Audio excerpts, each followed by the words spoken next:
दिया गया है खाने। कोई खाना छोड़ना नहीं है, मंगनी हो, गोद भराई हो, पता नहीं क्या क्या, वो नाम भी तो याद नहीं है इस वक्त कि क्या क्या खाने होते। हमारे घर का कोई बच्चा ऐसा नहीं है जिसको साथ में न ले जाया जाता हो। कुरान छोड़ाकर, हदीस छोड़ाकर, तालीम छोड़ाकर, मस्जिद छोड़ाकर, सब चीजें पीछे। आपने हमको सिखाया है, हमको बिल्कुल सही सिखाया, खाना पीना छोड़ना एक भी नहीं। भूले से भी कोई कहते कि खाना फलाना जगह है, चलो, कि हमने अपने बच्चों को खाना पीना सिखाया है, नमाज नहीं सिखाई, अल्लाह नहीं सिखाया, प्यारे हबीब नहीं सिखाया।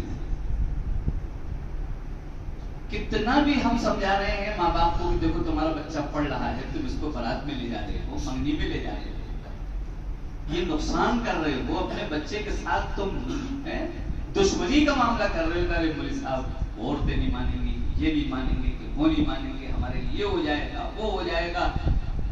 हर मदरसे वाला जानता है उसको एक बच्चे को एक दिन के लिए पढ़ाई के लिए रोकने में उसको कितनी जद्दोजहद करनी पड़ती है, लेकिन माँ बाप नहीं मानते, वो छुट्टी ले गया।